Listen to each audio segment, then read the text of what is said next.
Where we were at, let's kind of recap because it's been a minute. In the life of David, David killed Goliath. He made Saul jealous, right? Saul got mad. Saul, all the things we read about, all the back and forth. Saul had enough. Saul's going to go chase him down and kill him, right? And David's on the run. Where we left out last, and who remembers what we talked about last? Saul shows up to this place. David is in a cave. Him and all his men are in a cave, and it says they're in the sides of the cave. So, have you ever been in caves before, or went to Carter Caves or any of these caves? You could kind of picture if there's lights in those caves, but have they ever been in there and they turned out the lights and just showed you how dark it really is in there? You can't see nothing, right?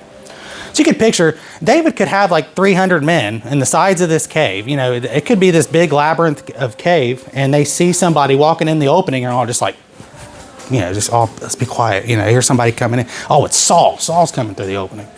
And they're all just quiet, and Saul would have no idea that they were there. Remember what he came in, what did he do? Did anybody remember that? What did he do when he walked through? He covered his feet. What's that mean? He used the restroom. He used the restroom. Right, he came in, he used the restroom, and he left out. And we talked about that and talked about what that meant. So there we are. He's coming out of the cave, and David, remember what did David do? David grabbed a hold of his coat and cut a piece of his coat off. Because the whole point is he's wanting to show Saul, I could have killed you just now. And actually his friend, remember David's friend was telling him, go ahead and kill him. Hey, he's right here. The Lord hath delivered him in your hand. Kill him, smite him now. He's like, I can't do that. He's my king. I'm going to honor him. I'm going to, this is the Lord's battle. I'm going to do what is right. He is my leader. I'm not going to go kill my leader. If the Lord wants to take my leader out, then the Lord can do that. But I'm going to obey my leader until the Lord decides my leader is unfit, right? And during this time, the Lord is deciding that Saul is unfit, and he's making moves for David to be king. But let's look at this. I guess we could start. Let's start in verse 10. I can't remember how far. Chapter 24, starting in verse 10. Now actually go back to verse... let's just go to the beginning. We'll just read it. It'll take but just a couple minutes. Beginning of verse 24. Or chapter 24, sorry. And it came to pass when Saul was returned from following the Philistines that it was told him, saying, Behold, David is in the wilderness of En-gedi. Then Saul took 3,000 chosen out of all Israel and went to seek David and his men upon the rocks of the wild goats. And I said 300 earlier, but by this time I forgot. He's up to 600 men. Actually, he started out with 400. Now he has 600 men. And I remember this because we talked about Saul has 3,000 and he's chasing 600. And obviously the Lord is on David's side, right? Because 3,000 versus 600 is never a good odd. Anyways, verse 3, and he came to the sheepcotes by the way, where was a cave. And Saul went in to cover his feet, and David and his men remained in the sides of the cave. And the men of David said unto him, Behold, the day which the Lord said unto thee, Behold, I will deliver thine enemy into thine hand, that thou mayest do to him as it shall seem good unto thee. Then David arose and cut the skirt of Saul's robe privily. And it came to pass afterward that David's heart smote him, because he had cut off Saul's skirt. And here's the thing, even though he decided not to kill him, but he wanted to make kind of this embarrassing example and go cut it. And then he even kind of felt bad about that too. He's like, man, I just ruined my king's coat. Like he's such a meek and humble guy. He even feels bad about about the showing he's about to show him, right? He feels bad about the entire thing. He doesn't want to be in this situation where he has to keep showing Saul over and over again, hey, I'm not doing nothing wrong. Leave me alone. The Lord's on my side. Please stop trying to kill me. Obviously, he feels bad about the entire situation. He says his heart smote him. He's kind of feeling bad about what he did. And he said unto his men, the Lord forbid that I should do this thing unto my master, the Lord's anointed, to stretch forth mine hand against him, seeing he is the anointed of the Lord. And even though Saul is wrong, remember we talked about this a few weeks ago, just like you have a pastor, and I'm not saying Pastor Brent does anything wrong. What I'm saying is if there's ever a point in your life you think he's doing something wrong, You kind of just need to be, hey, this is man of God. This is our leader. We need to, as long as he's not preaching any wild, repent of your sins or works-based salvation or something crazy like that. You know what I mean? For the most part, if you think that the pastor's doing something wrong, you need to just kind of be quiet and be like, hey, this is the leader. This is who, like if you think it's wrong, he's going to build a building right here. Oh, we shouldn't build that building there. We should build it over here. Well, you can express your opinion, but at the end of the day, keep your mouth shut because the leader has decided what he's going to do. And whether right or wrong, let's say you think it's wrong. Keep your mouth shut about it and let the leader do what he's going to do, right? God has decided that he is the leader of this church. And if God doesn't like what he's doing, God can deal with it, right? Kind of like at work. Let's say you have a general foreman at work and then you have a foreman and then you're the worker, right? If you're the worker and this guy in between the owner, let's say the owner, the boss, and the worker. Let's just put it that way. You're a worker and the boss is telling you something to do. The boss is telling you something to do that isn't exactly right. Well, it's not your place to go around the boss and tell the owner, hey, this is all wrong. It's the owner's job to make sure that the boss is doing what is right. It's not your job to make sure that the boss is doing what is right, right? Does that make sense? I'm so sorry. Oh. Do you mind if I sneak No, through? you're good. Yeah. No problem. Anyway, that's kind of the point here in the Bible too, right? God is the boss of the pastor, and the pastor is deciding the moves of this church. So we just go along with his moves and we do what he says. And I'm not saying I disagree with, I don't care about that. I'm just making examples. Everybody understand that? And that's kind of the point here with David. David's, even though Saul's wrong, Saul is the king, and Saul was appointed by God to be the king. So David's saying, hey, you appointed him to be the king. I'm going to listen to him as best I can, without literally sinning, of course. But I'm going to do my best to listen to him until you take him out of the way. But David's whole point is it's not his job to correct Saul, right? And that's kind of how we can see it's not our job to correct those in authority above us. We can bring something to their attention if we think we have a good idea or a good whatever, but it's not our job to correct those in authority. That's the point. But look at verse 8, verse 7. So David stayed his servants with these words and suffered them not to rise against Saul. But Saul rose up out of the cave and went on his way. And David also arose afterward and went out of the cave and cried after Saul. So you see, Saul leaves out of the cave and David runs out there with the skirt in his hand that he cut off, right? Saying, my Lord the king. Still giving him reverence and honor. My Lord the king. He's out here to kill him. My Lord the king. And when Saul looked behind him, David stooped with his face to the earth and bowed himself. Still giving him reverence, right? You're the king, my Lord. David said to Saul, and you can see here, let me read you a verse. I have it here. Oh, and coincidentally enough, if you read Proverbs today, this will be your reading in Proverbs today. It's Proverbs 15. A soft answer turneth away wrath, but grievous words stir up anger. So David could have ran out of this cave with a skirt in his hand and looked at Saul and be like, hey, I could have killed you, you piece of dung. And he could have started running his mouth and, dude, I'm bigger than you. Everybody knows I'm a better fighter. You were scared of Goliath, but I killed him and I was just a kid. Now I'm a man. What are you going to do now, Saul? And he could have just started running his mouth and look at this, I had you and blah, blah, blah. He didn't. He ran out of the cave. He said, my Lord, Lord, please, giving him reverence, bowing down, saying, Saul, I'm here. Can we please talk? I'm sorry. David could have killed him. Actually, one-on-one, David could destroy probably him and a couple guys. David was a fierce warrior, right? But he's giving him honor and respect. And a soft answer turneth away wrath. And this soft answer that David gives, we'll see what, because Saul is there to kill him, but look how Saul's whole countenance changes by David's soft answers, right? Look at verse 9. And David said to Saul, wherefore hearest thou men's words, saying, behold, David seeketh thy hurt. He's saying, look, if people are telling you I'm trying to hurt you, I'm not.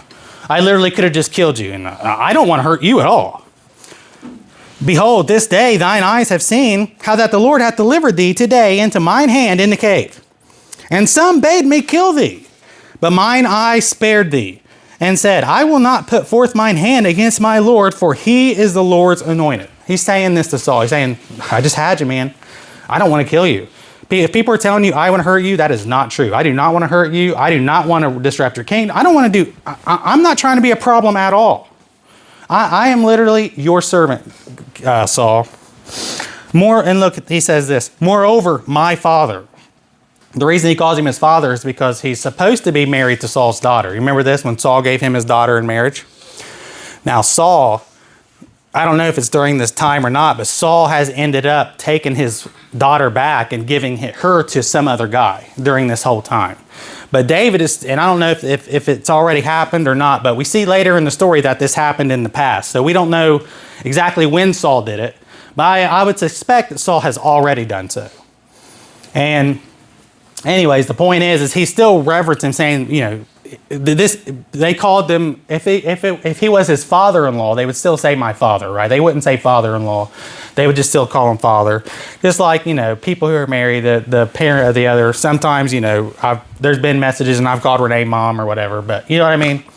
You know how people call people, it's not exactly his father. That's what he's saying here. He's saying, moreover, my father, because this is his father-in-law. Even though I suspect already that he has taken his daughter back and given her to somebody else. See, yea, the skirt of thy robe in my hand, for in that I cut off the skirt of thy robe, and killed thee not. Know thou, and see that there is neither evil nor transgression in mine hand. I have not sinned against thee, yet thou huntest my soul to take. You say, I ain't done you no wrong, but you're hunting me down to try to kill me. The Lord judge between me and thee, and the Lord avenge me of thee. But mine hand shall not be upon thee, saying, if there's something wrong between me and you, let the Lord sort it out. And here's what I'm going to do. I'm going to let the Lord, if I'm wrong, I'm going to let the Lord deal with it. If you're wrong, I'm going to let the Lord deal with it. But I am not going to do anything to you, Saul, I promise. He's saying, look, you're my king. I honor you. I'm not going to do anything against you. I could have just killed you, and I didn't do it. Have some mercy on me, Saul. As saith the proverb of the ancients, this is David still talking, wickedness proceedeth from the wicked, but mine hand shall not be upon thee. After whom is the king of Israel come out? After whom dost thou pursue? After a dead dog? After a flea? Saying, look, you're the king of Israel. He's basically saying, I'm a nobody. I'm a dead dog. I'm a flea. I'm a nobody. I'm a nothing. You're chasing after a guy who is nothing. I'm nothing, Saul. Why are you trying to kill me? I'm literally a nobody.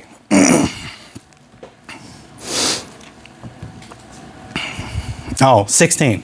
And it came to pass when David had made an end of speaking these words unto Saul, that Saul said, is this thy voice, my son David? And Saul lifted up his voice and wept. He calls him his son, and he wept. See, David's soft answer turned away wrath, because he was there to kill him. And he said to David, thou art more righteous than I. This is Saul talking to David. Thou art more righteous than I, for thou hast rewarded me good, whereas I have rewarded thee evil.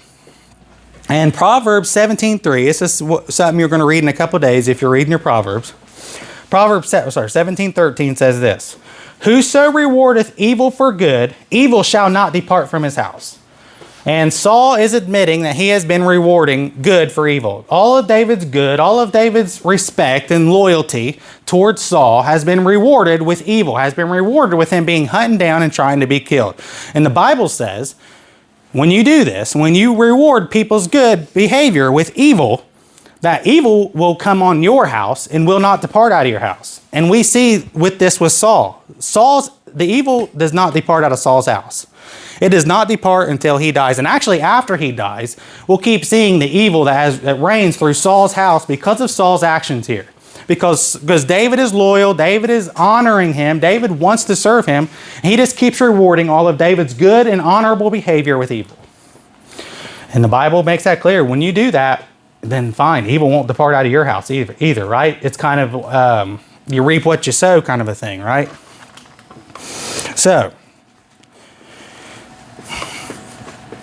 and he said, thou art more righteous than I, for thou hast rewarded me good, whereas I have rewarded thee evil. Verse 18. And thou hast showed this day how that thou hast dealt well with me. For as much as when the Lord hath delivered me into thine hand, thou killedst me not. For if a man find his enemy, will he let him go away? Wherefore the Lord reward thee good for that thou hast done unto me this day. And now, behold, I know well that thou shalt surely be king. Saul saying, like, yeah, your display here, you're going to be the king. I get it. The Lord's obviously not in my favor. The Lord has delivered me to you. You're not killing me. You're doing what is right, David. All of David's soft answers has turned away Saul's wrath, right? And we can kind of see this in our life, when you get into it with your parents, right? If you're doing something wrong, David wasn't doing anything wrong here, but let's just say you are doing something. Or let's say you're not doing something wrong. You could or could not be doing something wrong. It doesn't really matter. But your parents get mad at you. It's not ideal to start back talking and start arguing with them, and all you're going to do is create more wrath, create more anger. But if you give them a soft answer, you're going to turn away that wrath, because your parents don't necessarily want to be mad at you, right? If you're doing something you're not supposed to be doing, and your parents start yelling at you, and you say, you know what, just right off the rip, you say, you know what, I'm sorry, I apologize. Instead of saying, no, I'm not doing that, leave me alone, Mom, I was allowed to do it, yes, or whatever. Just all the little things that you might want to gripe about, complain about. If you give a soft answer right away, you're going to turn away that wrath right away. This is the principle in the Bible, and it works. And we see it in the life of David here.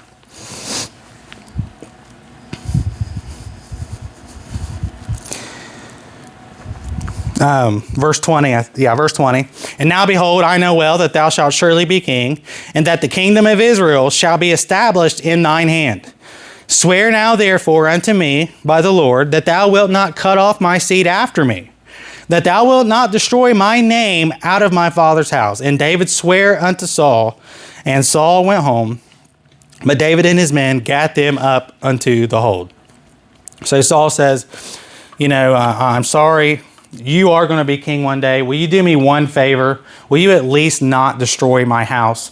Remember we talked about so if somebody is going to come into a kingdom and take a kingdom over, what they would do is if they would take that, they might kill the king and take the king's throne. But they wouldn't stop with the king.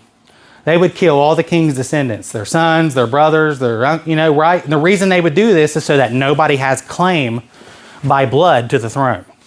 And then Saul recognizes this idea, and he's saying, hey, I realize one day you're going to be king. Will you please not destroy my house? God's obviously going to give you the throne. You don't need to kill all my family in the process. And David's like, obviously I would never do that. And remember a few weeks ago, him and Jonathan even had the same conversation, because Jonathan is the son of Saul, and Jonathan realizes David is going to be king one day. And he says, will you not kill me in the future? And David's like, what are you talking about, dude? We're best friends. I'm not going to kill you or your family. I'm not going to kill anybody. If God gives me the throne, he gives me the throne. I don't need to kill anybody in the process. And he promises Saul that this time he won't do that either. And David keeps his promise. David actually keeps his promise. And this actually kind of comes back to bite him in a way. But David remembers the promise he made, and he keeps it, that he is not going to kill the house of Saul. And the Lord blesses him for it, obviously, for keeping his promise. But we'll see that way later down the road. So we're in chapter 25. We'll get into it just a little bit, because this is where Samuel dies. Remember Samuel the prophet? Samuel the prophet dies. And let's start there, verse 25. And Samuel died, and all Israelites were gathered together and lamented him, and buried him in his house at Ramah. And David arose and went down to the wilderness of Paran. And there was a man in Maon, something like that, whose possessions were in Carmel.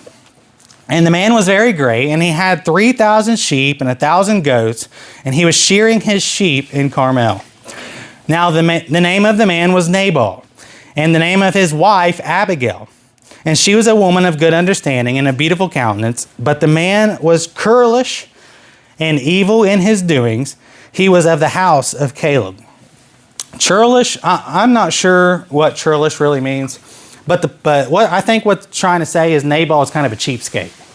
He had all these possessions. He was one of these guys that wanted to gather everything up, build up all his stock, build up all his inventory, and never help anybody out, right? This is all mine. This is all mine, right? And we're going to see this in this story. Has anybody heard the story of Nabal? This is where we're at in the Bible right now, with the story of Nabal. Well, if you haven't heard it, you're about to hear it. So, I know what that word means. what's it mean? Rude, impolite, or lacking good manners. Okay. He didn't have any manners. He was rude. And we'll see that, so that makes perfect sense, because we see some rude behavior out of him as well. rude and What was the word? churlish. Or churlish. Churlish. So verse 4. And David heard in the wilderness that Nabal did shear his sheep. And David sent out 10 young men. And David said unto the young men, Get you up to Carmel, and go to Nabal and greet him in my name. And thus ye shall say to him that liveth in prosperity. Remember, this guy has a lot of goods, a lot of possessions. He's doing very, very, very well.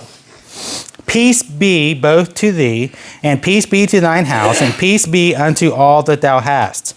And now I have heard that thou hast shearers.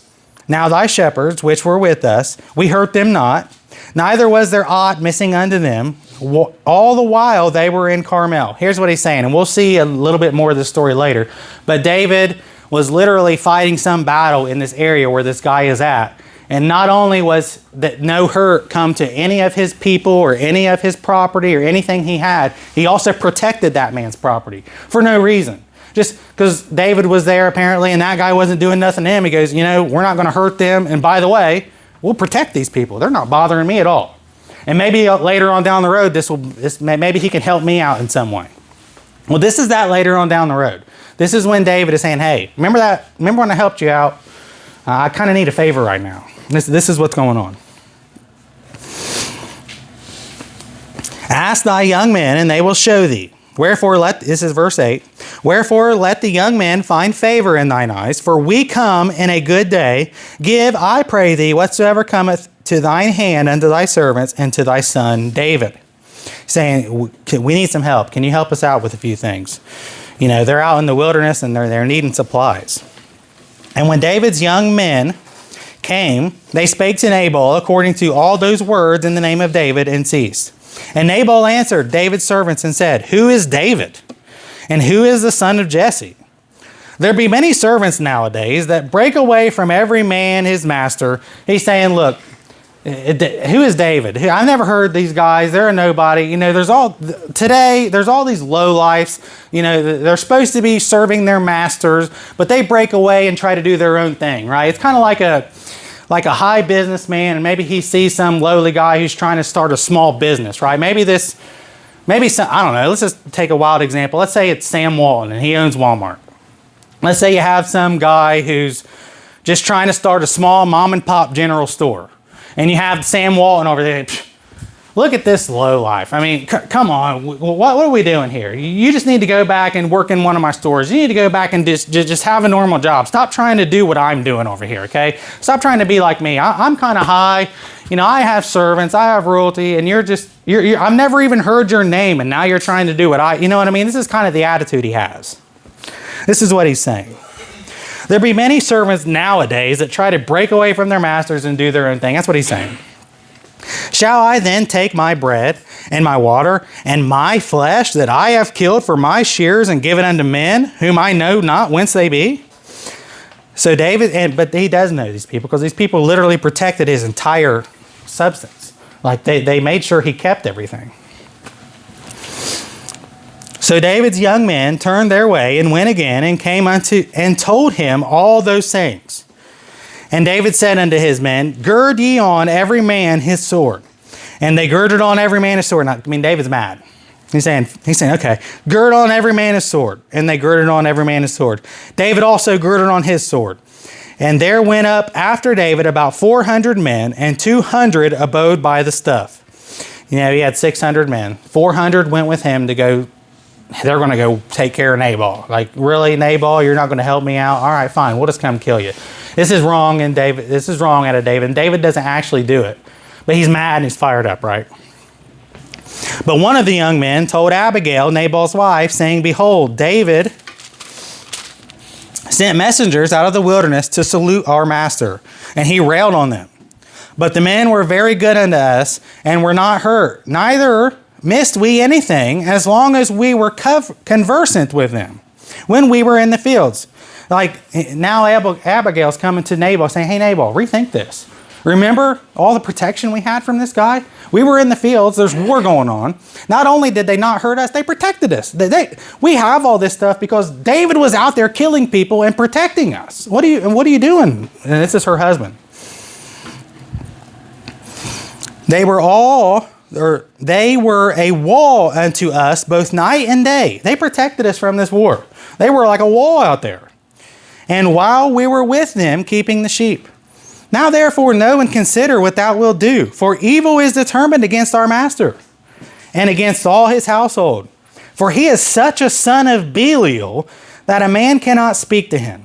She's saying, and the one thing that I didn't mention right there is that she is, even though this is his wife, she is telling somebody else to go tell her husband this, right? Because here's what she's saying. She's saying, he's such a son of the devil. He's such a devil. You can't even speak to him. He's so, apparently that curlish is the right word. I didn't understand what that meant. Now that makes perfect sense. He's so rude, so crude. You can't tell him anything. He thinks he's right about everything. Somebody go tell him, explain to him, please, that David saved us, David protected us, and, please, somebody try to explain this to this man. You can't tell this. Basically, she's saying, you can't tell this man anything, but this is what happened. Somebody please plead this case. Because here's the thing. David's coming to kill him, right? David's on his way, she thinks. And David thinks he is too. Then Abigail made haste and took 200 loaves. Now, she's going to take matters into her own hands because she doesn't want him to die. Right? And she realizes that David should have some reward for what he did. Then Abigail made haste and took 200 loaves and 2 bottles of wine and 5 sheep ready dressed and 5 measures of parched corn and 100 clusters of raisins, 200 cakes, figs, and laid them on asses. And she said unto her servants, Go on before me. Behold, I come after you. But she told not her husband Nabal. And it was so, as she rode on the ass, that she came down by the covert of the hill, and behold, David and his men came down against her, and she met them. Now David had said, Surely in vain I have kept all that this fellow hath in the wilderness, so that nothing was missed, all that pertained unto him, and he hath requited me evil for good. Here's another example of David being rewarded evil for good. He helps this man, he protects this man, and now this man does not want to help him out. Which David is kind of being a little bit, kind of overreacting here. But we'll continue. Verse 22, So and more also do God unto the enemies of David, if I leave all that pertain to him by the morning light, any that pisseth against the wall. How much time do I have? We just got a few minutes, and I wanted to get into that phrase, pisseth against the wall, because people think that's a cuss word. And people try to say that the King James Bible is cussing when it uses words like this. And I have a lot of points I want to make about this phrase, so I don't want to get into that tonight. Maybe we can get into that next week, because we only have a few minutes, and I don't want to get halfway through it. But I will say this. What that means is, any that pisseth against the wall. He's literally saying, I'm going to go to the men of that city and I'm going to destroy them, right? I mean, women don't pee against the wall. Men do, right?